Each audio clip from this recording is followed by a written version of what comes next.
Welcome to Imperfect Heart, a place for you to join me, Jeff Holden, in conversations, discussions, and dialogue about our hearts and the impact myocardial bridges have on them. We'll talk with healthcare professionals, those in related fields that support our condition, and others just like us with stories of their myocardial bridge experiences. It's my intention for this content to inform, educate, entertain, and even motivate or inspire you in your personal journey on dealing with a myocardial bridge. Most importantly is to have you leave each episode with hope, knowing you're not alone and that what you're experiencing is real. I have to share that there are days when I marvel at the willingness and support from the cardiologists, cardiac surgeons, and medical professionals who so generously give of their time to talk with me on this podcast. We've already had 2 cardiac surgeons performing the unroofing process robotically on the program, and each with their own unique processes and practice. Well, I'm excited to introduce another cardiac surgeon doing the procedure robotically. Slightly different than Dr. Balke or Dr. Guy, we're going to hear his take on a familiar surgery, the unroofing surgery, as each of the surgeons does things the way they choose to do them and with their own creative interpretation of the best way to accomplish the objective. Today we go to Houston, virtually of course, to speak with Dr. Danny Ramsey, a globally recognized leader in the implementation of all forms of minimally invasive and robotic cardiac surgical interventions available today. His expertise includes various robotic procedures, including unroofing for myocardial bridges. His leadership in the development of new devices has led him to become an innovator in education. His innovations in minimally invasive, robotic, and transplantation methodologies have led to over 100 peer-reviewed publications and over 200 abstracts. Widely regarded for his editorial activity, Dr. Ramsey was named Reviewer of the Year in 2020 by the Annals of Thoracic Surgery in the field of adult cardiac surgery. Dr. Ramsey seeks to join with his distinguished colleagues in assuming the mantle of cardiac surgical leadership that originated in Houston and to become a leading voice in the next generation of cardiac surgical interventions through his advocacy of minimally invasive, robotic, mechanical support devices and transplantation. As a leader in the Houston community, Dr. Ramsey's goal is to make McGovern Medical School at UT Health Houston a leading center in the proliferation and normalization of minimally invasive and robotic surgeries. He's devoted his clinical and academic career to teach the advantages of minimally invasive and robotic procedures and raising the standard of care for future generations of patients and physicians. Dr. Ramsey is currently Chief of Cardiac Surgery at McGovern Medical School at UT Health Houston and the Medical Director and Surgical Director for the Heart and Vascular Institute at Memorial Hermann Memorial City Medical Center. It's my privilege and my pleasure to welcome Dr. Danny Ramsey to Imperfect Heart. Well, Dr. Ramsey, welcome to Imperfect Heart. Let's start with what led you to become one of the leading minimally invasive heart surgeons in the country. At what point did you make a decision to say, I need to be doing these procedures less invasively? Well, thank you for having me on. It's a pleasure to be here and to talk to about a topic that's important to me heart surgery and how to benefit patients. Um, so my journey, but it's like a lot of people sometimes, they find their passions by something that affects their family, and my family had there was members of my family that required and had heart disease and required a surgery, and I saw the toll it took on them, and I got interested in heart disease and surgery, and that's how I got my pathway going into medicine and ending up as a heart surgeon. And then, of course, you get trained, classically training, doing all these operation and through the front, also known through a sternotomy. And slowly, you see other people doing different things through, either through conferences or your mentors. And when you see the difference in terms of recovery, that's sort of what led me to say, well, there's some merit to this. And I was fortunate to go to a training hospital, that a training program where I got to be exposed to minimally invasive and a little bit even of some robotic, and that's how my interest and grew and decided to pursue that avenue, minimally invasive and robotic surgery, because at the end, it's all what we do is all about the patients, and they do so much better. The recovery is quicker, and the return to work is quicker. So at the end of the day, patients want the least invasive procedure. They want the least disruption to their lives, and they want to be able to get back to work and back to their activities sooner with the least amount of disruption. Well, and it certainly seems the opportunity now is now because there's the proliferation of technology with robotics, and they've improved so significantly over the course of time, and they will just continue, especially as we even get into AI and they can perform some of the basic functions that you don't have to take the time to do, so you can now focus on the most critical part of the surgery.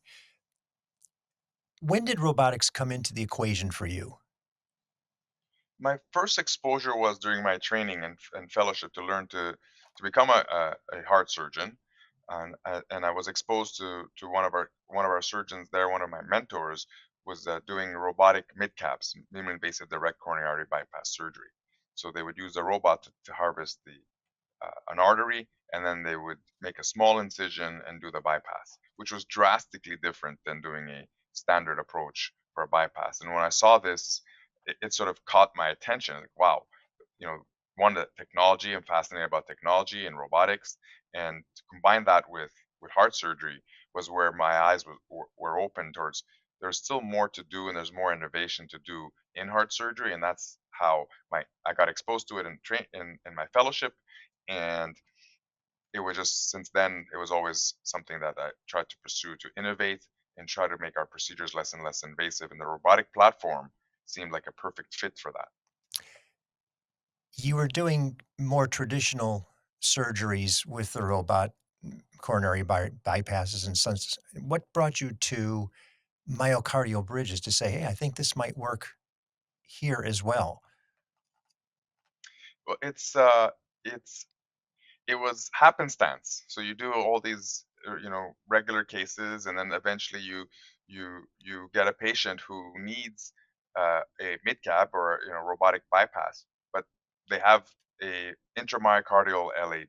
So a, a vessel, a heart vessel that goes into the myocardium.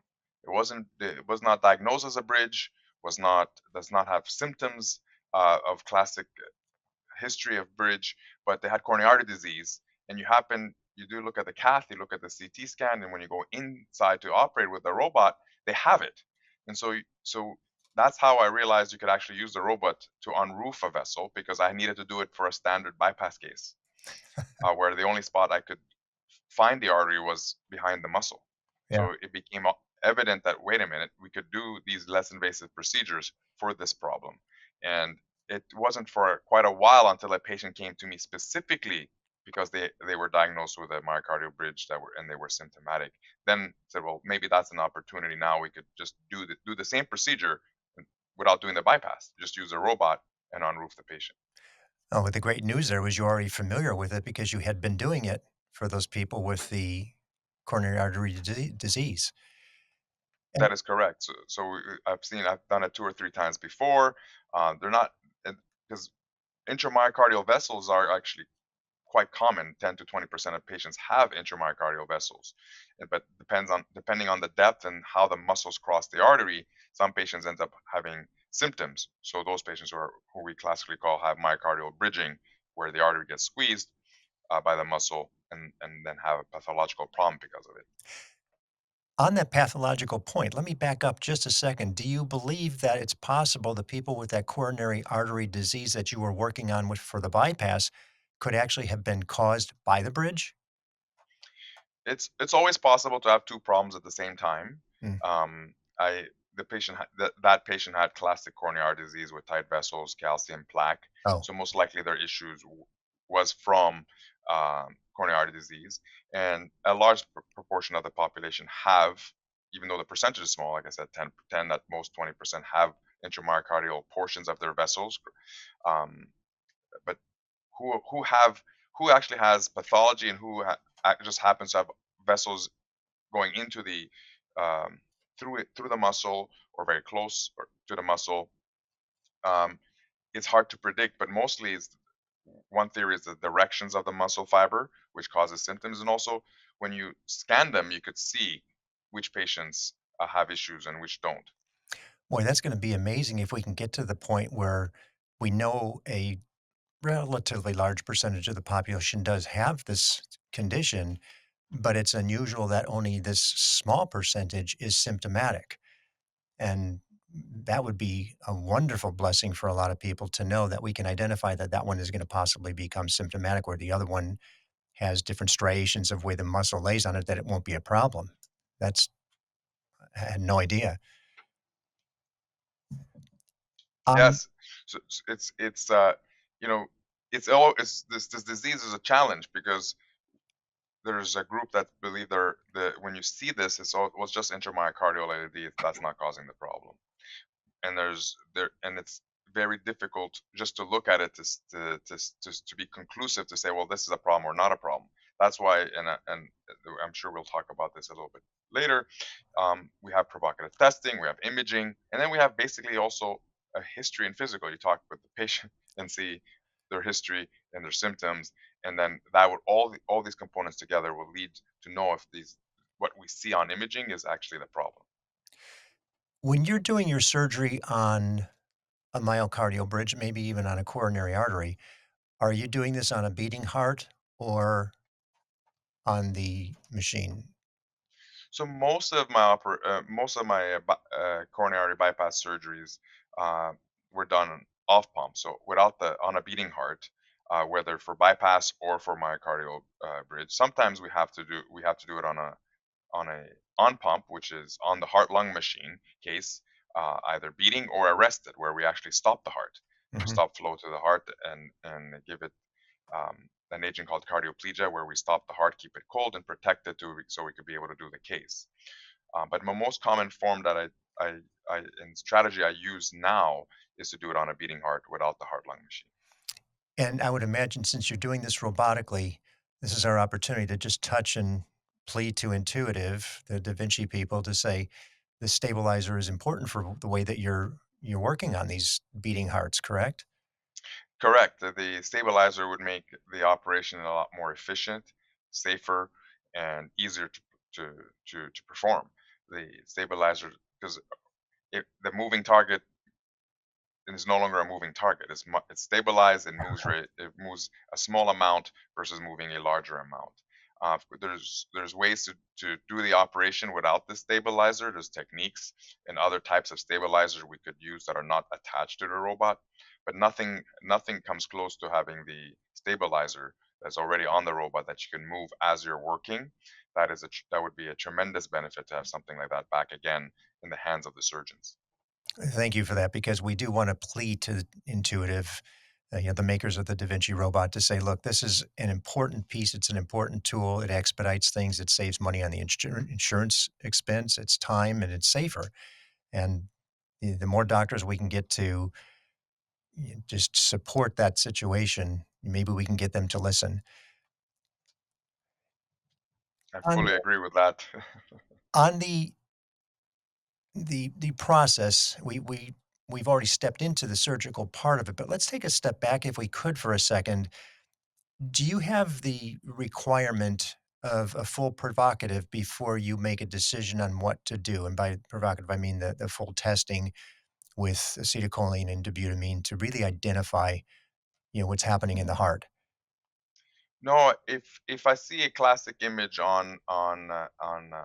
usually they get an angiogram because they're complaining of this chest pain, and it's completely classed as a long segment, and the artery gets completely obliterated, then if they didn't do the provocative testing, I usually don't send them back for provocative testing. I would get a CT scan that will further confirm Mhm. the diagnosis and also give me information in terms of how deep it is, where it's located, and if it enters the heart or not.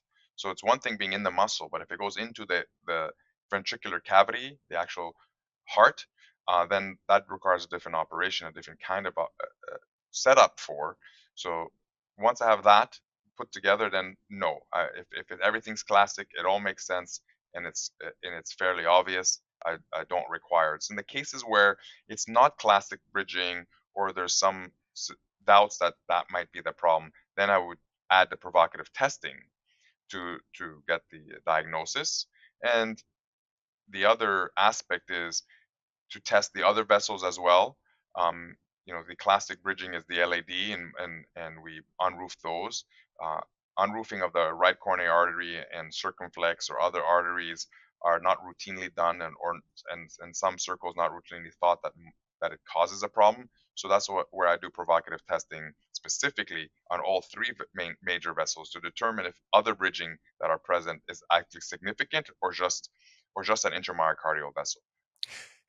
That answers a really, really poignant question at this point in time. And if I could even dig a little bit deeper, there's a lot of talk about the extra arteries that could be potentially roofed and the significance of those arteries to the sensation, the symptoms, angina, shortness of breath, et cetera.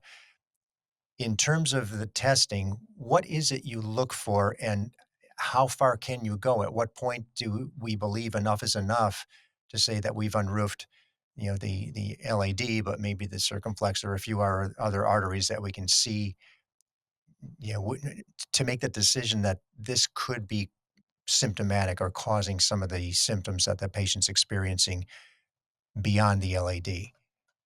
No, the LAD, in terms of the LAD, I unroof from normal vessel to normal vessel. So I start where the vessel is normal. I see it epicardially with no muscle, and I unroof it completely until I hit the LAD that is completely normal. To make sure that it's fully unroofed. I also unroof from the side. There's one thing muscle crossing over, but if it's encased in muscle and it's so the muscle's also coming off to the side, and I make sure that the vessel is freed onto the side, so it doesn't get squeezed from the side, even though you unroofed it from the top. So the vessel is freed. And then the other vessels, if there's evidence of intramyocardial or muscle bridging on the other vessels, if it's positive on provocative testing, I unroof them. So so some patients will have vessels that are intramyocardial, and if the provocative test is negative, and it's just and I when I go in and it looks as a completely normal benign process, then I'll leave that alone. But the other aspect is to make sure that provocative testing is negative. If it's positive, I unroof those as well. Is there a point where you just can't get to a particular artery that you can see is possibly roofed? So are there situations where we can't unroof? Yes. Once the artery gets very small, it gets risky to unroof because if there's any injury, then the artery gets closed. So Mm. there's no fixing it.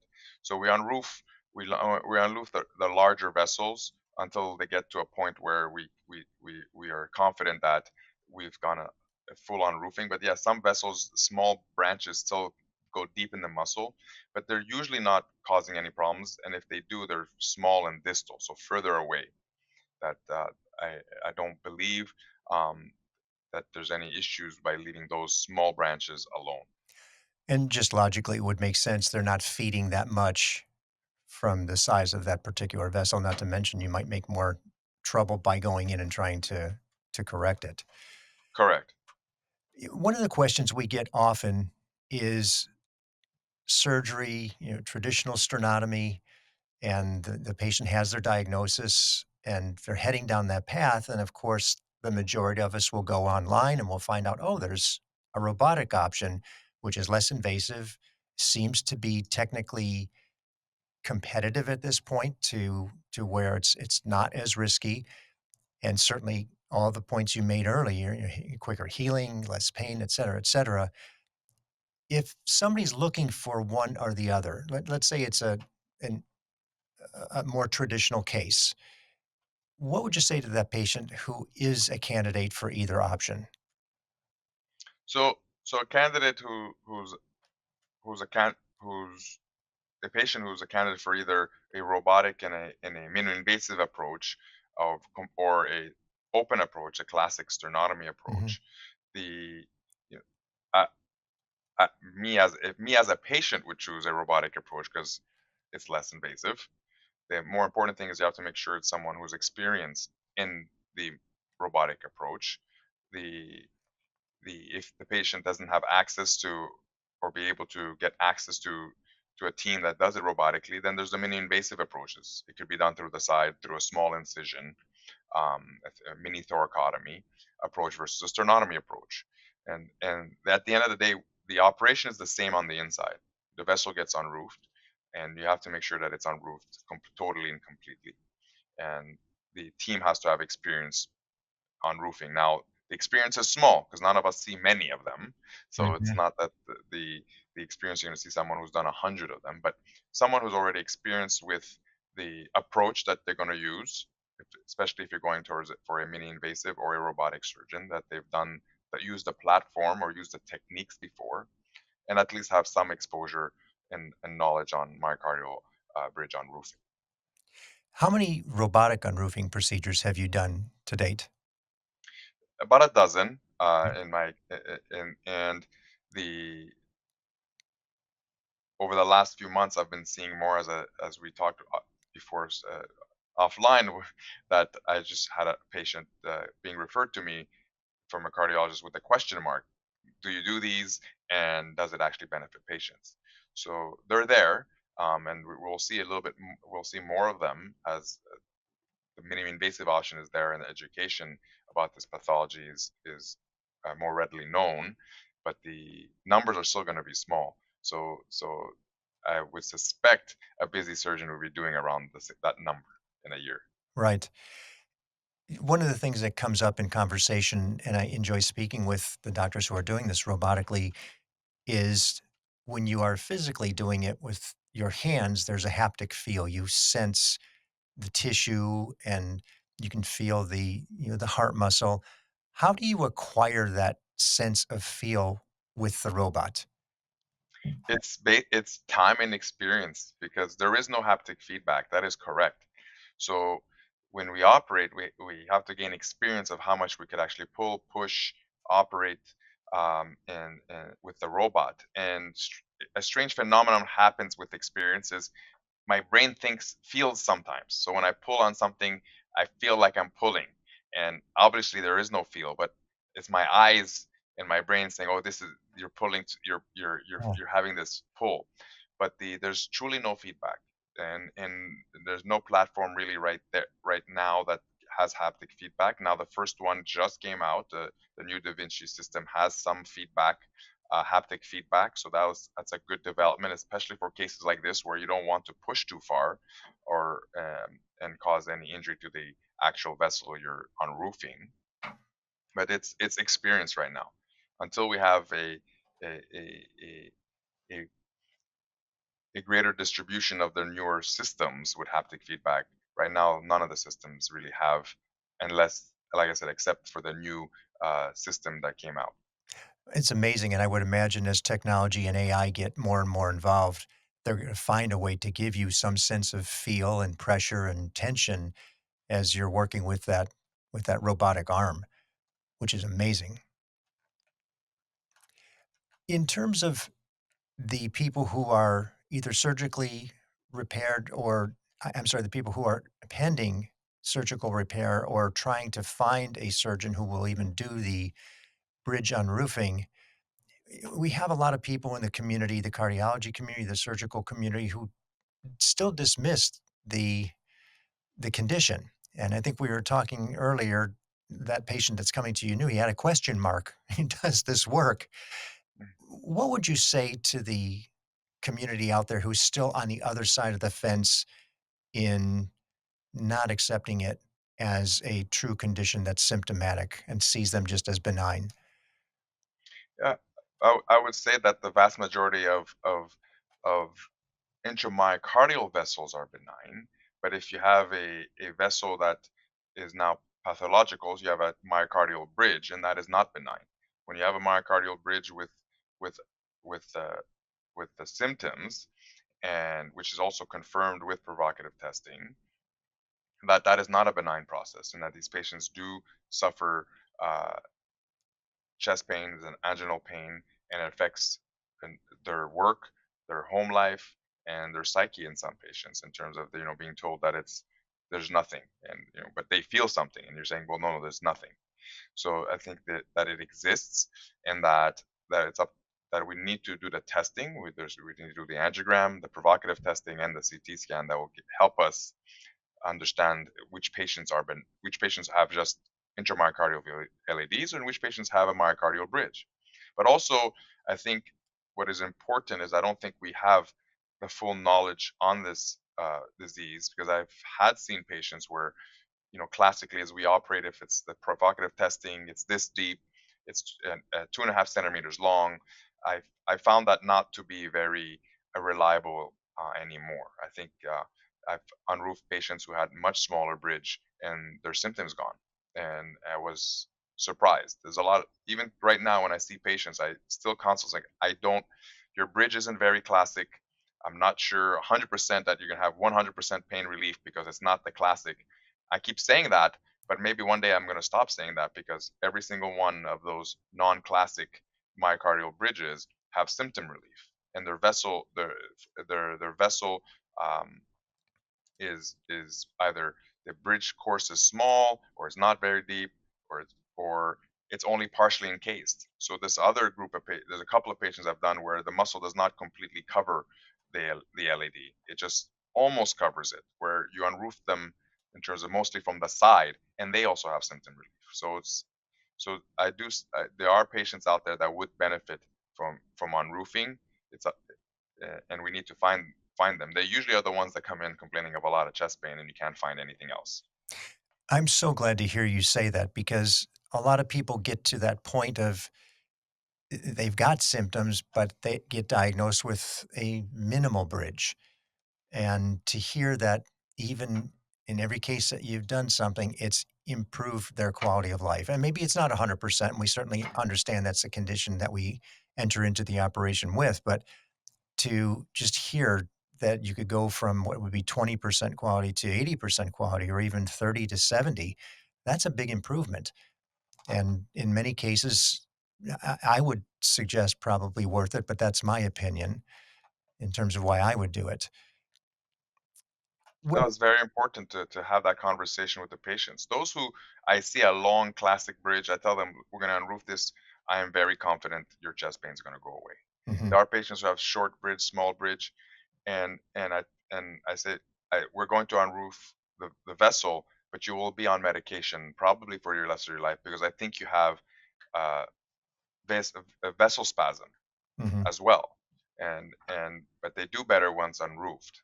And the because I see it where I unroof a patient and then their vessel goes into spasm. I saw it in one case, and that's the patient. I said, and the recovery, I said, listen, you're going to need to be on medication because your vessel spasms. So I think that is really another group of patients who, I think, not because you unroof them, you should stop all your medications. You could take very small doses, and that's what we're doing in our program now. Is patients who are not classic, who have shorter bridges or less deep, or who have diagnosis of coronary spasm, we still continue their medications on a lower dose. And perfectly understood, especially to the point that, endothelial dysfunction could have even been caused by the beating the arteries taken over the course of a lifetime, depending on when they started to become symptomatic to the point of correction. In my case, it was 65 years. So I understand that poor little artery took took a beating. It had a rough time. You are doing something at the hospital that I think is worth mentioning. And if I'm not mistaken, you're looking to have the McGovern Medical School at the University of Texas Health in Houston become one of the transformative hospitals for minimally invasive and robotic surgery. Is that correct? Yes, especially on the robotic side, there's a lot of programs that are teaching minimally invasive. There's very few that are training um, the future robotic surgeons. We're training colleagues. We're training surgeons who have finished their training and are in practice and then want to learn robotics as well.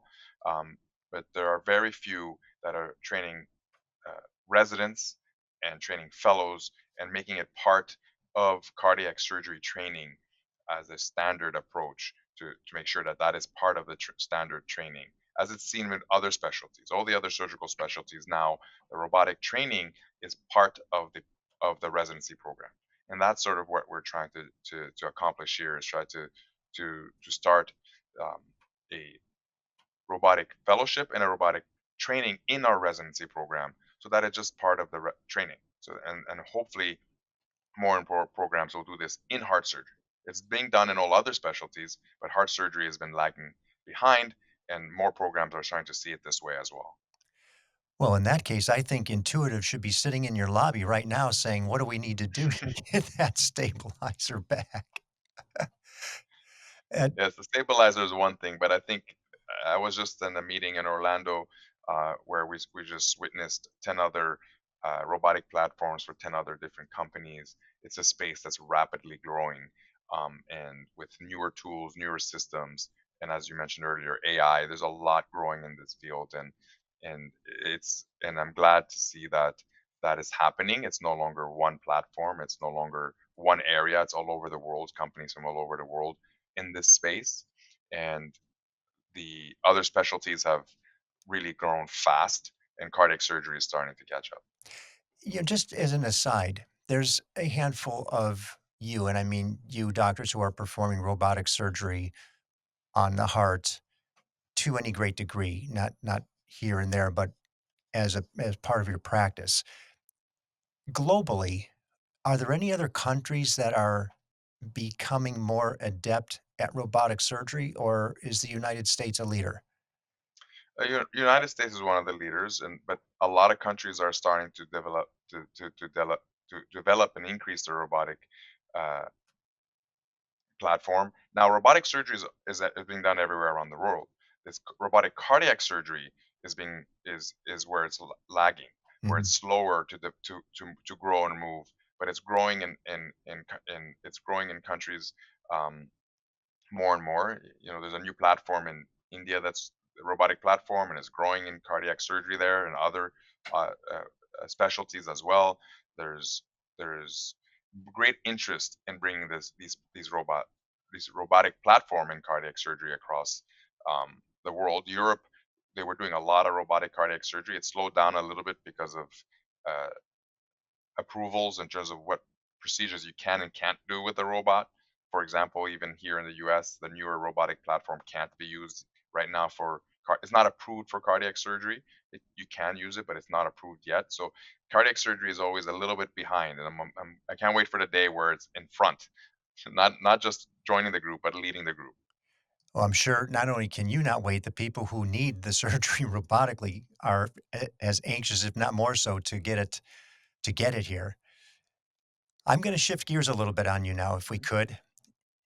You, as a cardiac surgeon, have an incredible amount of stress.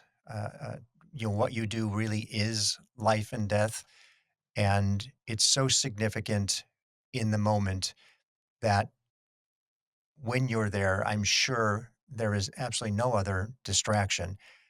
But when you get some downtime, as many of the patients like to know their doctors a little bit to know what they do when they're not in their surgical uniforms, what does Dr. Ramsey do for fun? Well, there's a few things I like to do for fun. Well, you know, I'm a big foodie, so I like to try out new places, new cuisines, new restaurants, or cook a new meal. And for activity wise, I love to hike. So one of some of my favorite places like Yosemite and Death Valley. So these are activities I like to do, and to try to stay away from the reality and the day to day business is really step outside and also be active. You know, I like to run, and so I combine being active and seeing something new and seeing the country. And so going traveling to national parks has been a big hobby of mine, and sampling cuisines from around the country and around the world. Well, I will personally welcome you to Northern California. We have wonderful cuisine here. We are the leader of the farm Yes, to fork capital. Everything's from the field to the plate.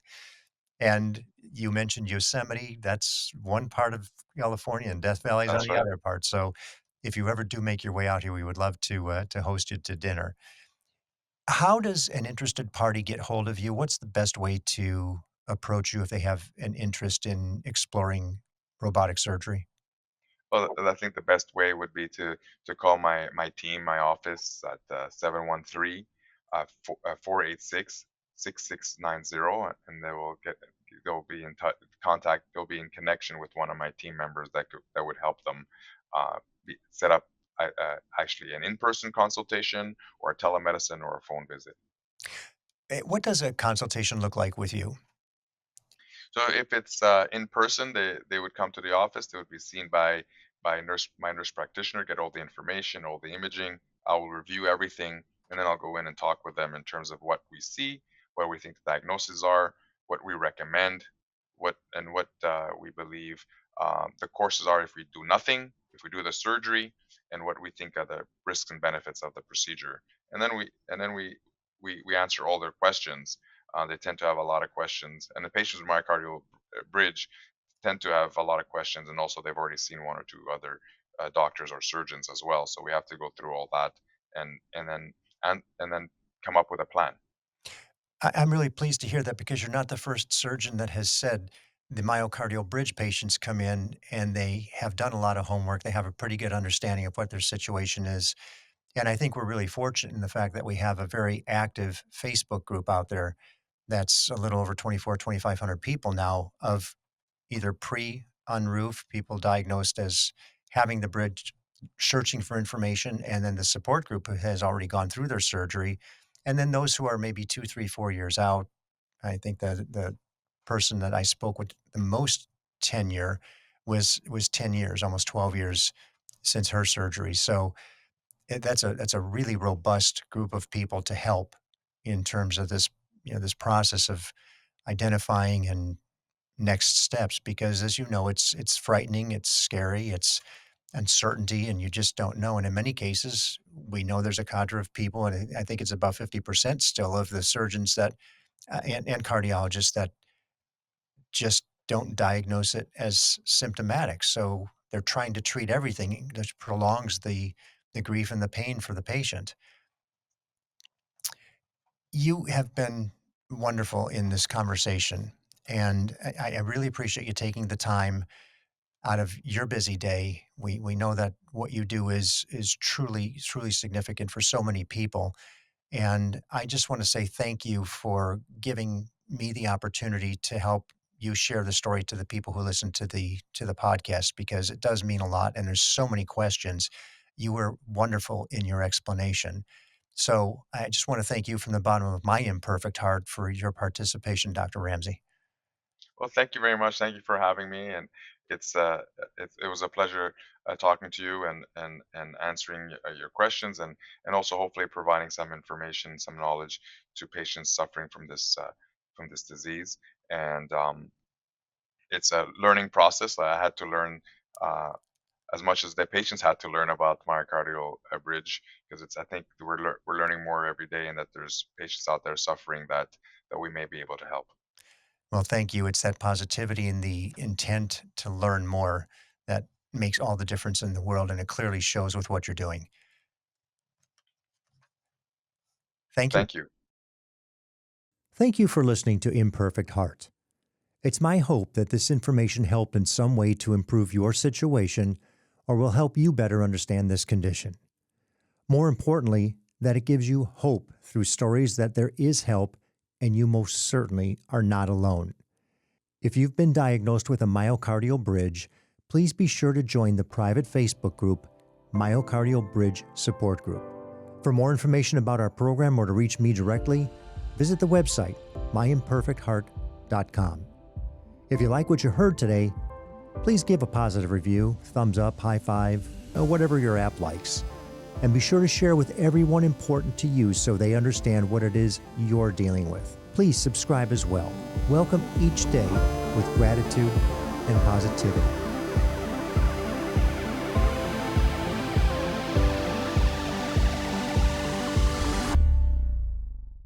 The views and opinions expressed in this program are solely those of the host and the guest and are not intended to provide, nor are they a suitable substitute for, professional care by a doctor, therapist, mental health professional, or other qualified medical professional.